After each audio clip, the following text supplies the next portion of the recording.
នេះគឺជាប្លុកទី2របស់ខ្ញុំដែលបានទៅលេងប្រទេសចិនហើយមកកន្លែងនេះគឺជាកន្លែងសួនលក្ខណៈថាត្រីលក្ខណៈគេហៅថា aquarium អីចឹងណាបងហើយក្នុងនោះគឺមានត្រីច្រើនប្រភេទមែនតើហើយខ្ញុំស្រឡាញ់ខ្លាំងហ្មងគឺខ្ញុំខ្វះកគឺត្រីហ្មងនិយាយមែនពួកខ្ញុំចូលចិត្តចិញ្ចឹមត្រីហើយនេះគឺប្រភេទអាត្រីក្បាលតោខ្លួនខ្លីអាហ្នឹងក៏ខ្ញុំចំប៉ុន្តែងាកងាប់អង្គុយទៅយំរឿងត្រីងាប់ទេខ្ញុំអូស្អាតណាស់មានគ្រប់ទម្រង់និយាយមែនរឿងត្រីនេះមួយចិនគឺសម្បូរហ្មងរឿងត្រីហ្នឹង aquarium ភាគច្រើនគឺធំបំផុតគឺនៅតាមខ្ញុំមើលទៅដូចប្រទេសចិនវាធំខ្លាំងហ្មងដូចថាវាច្រើនខ្លាំងហើយធំច្រើនហ្មងខ្ញុំដើរលេងច្រើនប្រទេសតែខ្ញុំចូលចិត្តប្រទេសចិនដោយសារតែគាត់ស្អីគាត់ទំនើបដែរមើលទៅគឺទំនើបជាងប្រទេសដែលខ្ញុំទៅលេងទាំងអស់ហ្មងយើងថាទៅលេងប្រទេសកូរ៉េប្រទេសណាក៏ដោយនិយាយទៅគឺទៅខ្ញុំទៅលេងច្រើនប្រទេសខ្ញុំអាចរៀបរាប់បានថាប្រទេសខ្លះខ្ញុំជឿរៀបរាប់ច្រើនណាស់ប៉ុន្តែគាត់ថាបើសិនជាខ្ញុំបានទៅលេងប្រទេសណាសួរថាទំនើបជាងគេហ្មងខ្ញុំអាចនិយាយបានថាប្រទេសចិនព្រោះខ្ញុំដើរលេងច្រើនប្រទេសមែនតើសម្រាប់ប្រទេសចិនយើងក៏បានទៅដល់យើងអត់ដឹងថាខាងគាត់នឹងយ៉ាងម៉េចខ្លះគឺបច្ចេកទេសរបស់គាត់គឺអភិវឌ្ឍរបស់គាត់គឺខ្លាំងមែនតើពួកអី delivery អីធម្មតាពួកគាត់ដឹកមែនប៉ុន្តែទៅដល់ហូតែលអីគឺពួកគាត់ប្រើជាមួយនឹងពពក robot ហ្នឹងគឺជួយដឹកជញ្ជូនអាហារទៅដល់ហូតែលចឹងវាចេះគូសទ្វារវាចេះតែឡើងចដៅយន្តអីខ្លួនវា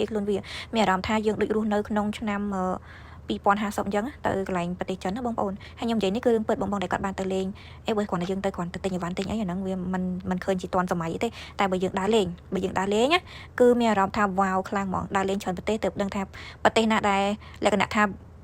លក្ខណៈថាទាន់សម័យខ្លាំងហ្មងគឺប្រទេសចិនបងប្អូនបច្ចេកទេសបច្ចេកវិទ្យារបស់គាត់គឺទំនើបប៉ុន្តែអ្វីដែលខ្ញុំចង់ប្រាប់បងប្អូនហ្នឹងអ្វីដែលខ្ញុំអត់សូវជាថាទំនើបគឺបន្ទប់ទឹករបស់គាត់គឺចូលចិត្តប្រើជាមួយនឹងអាចជើងជាន់2ហើយឲ្យយើងអង្គុយហើយធម្មតាខ្ញុំអង្គុយអញ្ចឹងអត់បានយូរទេប៉ុន្តែនៅក្នុងអូតែលគេអត់មានអបគុណអញ្ចឹងប៉ុន្តែបើយើងទៅដើរលេងនៅសាធារណៈភាគច្រើនគឺបគុណហ្នឹងហើយក៏មិនមែនថាមានតែបគុណហ្នឹងហើយអត់មានអបគុណដែលខ្ញុំនិយាយថាយើងអង្គុយបានធម្មតាណាអាហ្នឹងក៏មានដែរគាត់ថាភាគច្រើនគឺគាត់ធ្វើអបគុណកាន់ជាន់នឹងជើងហ្មងពួកអីខ្ញុំគិតថាគាត់ធ្វើអញ្ចឹងរក្សាលក្ខណៈថាកុំឲ្យវាខូចច្រើនអញ្ចឹងហើយនេះបងប្អូនស្គាល់ពពូពួកចចអីនេះចចហ្នឹងគឺដែលគេដើរយកទៅថតរឿងចិនរឿងអីលក្ខណៈកញ្ជ្រោងកន្ទុយ9អីចឹងមានកញ្ជ្រោងហើយនឹងចចហើយខ្ញុំវល់មិនដឹងមួយណាចចមួយណាកញ្ជ្រោងណាបងប្អូនមកដល់កន្លែងនេះគឺមានច្រើនមែនតើហើយនិយាយថាខ្ញុំចូលចិត្តណាស់អាផុកខលចូលចិត្តញ៉ាំអាពោត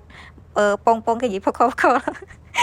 និយាយទៅគឺចូលចិត្តញ៉ាំអាហ្នឹងហ្មងទៅដល់ប្រទេសណាក៏ភ្លេចដែរអាពោតប្របែកហ្នឹងខ្ញុំនិយាយមែនអានេះយើងនិយាយសួរស្ដាប់ថាពោតប្របែកចឹងណាតែអានេះហៅផុកខលហើយពេលដែលខ្ញុំមកហ្នឹងគឺចំពេលគេឆ្លងឆ្នាំ2026ចឹងហើយគឺគេរៀបចំស្អាតមែនតើស្ពានរបស់គេបងប្អូនខ្ញុំនិយាយបានថាស្ពានរបស់គេហ្នឹងគឺគេប្រើទាំងរូបភាពដូចទូចឹងនិយាយទៅគឺឃើញគេបដូរត្រីគេបដូរផ្កាអីនៅលើកន្លែងស្ពានហ្នឹងហ្មងនិយាយទៅផ្ទាំងរបស់គេហ្នឹងគឺ LED ហ្នឹងគឺនិយាយទៅមើលទៅគឺថារូបភាពរស់រវើកហ្មងប្រយោទាំងត្រីទាំងផ្កាឈូកទាំងដើមឈូកទៅគឺអែមខ្លាំងហ្មងហើយនិយាយមែនបងប្អូនស្អាតរបស់គេបងប្អូននិយាយទៅគឺរស់រវើកទាន់សម័យហ្មងនិយាយទៅដូចយើងរស់នៅក្នុងឆ្នាំ2050វាទំនើបពេកបងប្អូនដល់ពេលទំនើបពេកយើងអាចនិយាយបានថាវាយ៉ាងម៉េចទេពួកអីខ្ញុំដើរលេងច្រើនប្រទេសប៉ុន្តែដូចអត់ទាន់ទំនើបដូចនៅកន្លែងប្រទេសចិនហ្នឹងពេកទេគេទំនើបដែរប៉ុន្តែទំនើបបែបមានកម្រិតអញ្ចឹងណាប៉ុន្តែនៅនេះគឺទំនើបខ្លាំងណាស់ព្រោះប្រព័ន្ធស្អីដែលប្រើហ្នឹងភាគច្រើនគឺមនុស្សយើងធ្វើដែរប៉ុន្តែដូចជាមិនច្រើនទេអ្វីគឺគេប្រើជាមួយនឹងប្រព័ន្ធ AI ច្រើនហើយអញនិយាយបានថាស្អាតហើយប្រជាជនណាខ្ញុំនិយាយមែនណាគេគ្រប់គ្រងជាមួយនឹងអ្វីនៅក្នុងស្រុកគេតែហ្មងតិចថាច្រឡំមាន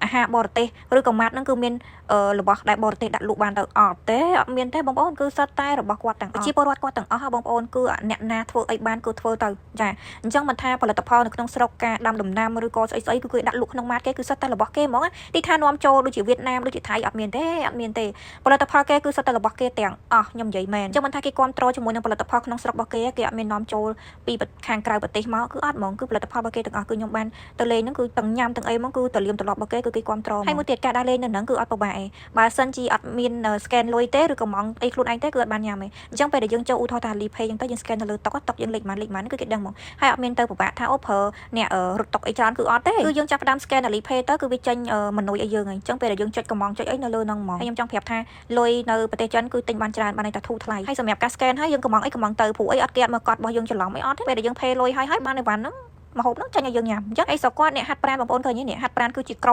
មហ្មងគេមានដាក់ធុងបាសមួយអញ្ចឹងទៅលោកពូហេអ៊ីគាត់ចាស់ហ្នឹងគាត់ដើរតាមចម្រៀងហ្នឹងទៅគឺប៉ុណ្្នឹងឯងអានេះគឺវគ្គ2ហើយសម្រាប់វគ្គទី1គឺខ្ញុំបាននិយាយពីរឿងប្រជាពលរដ្ឋគេរើសអើងអត់យើងនិយាយថារើសអើងក៏បានអត់ក៏បានដែរព្រោះអីវាអត់អាចនិយាយបានថាមួយណាច្បាស់ពិតប្រាកដទេចាំមើលប្លុកទី3ទាំងអស់គ្នានេះគឺជាប្លុកទី2បាយ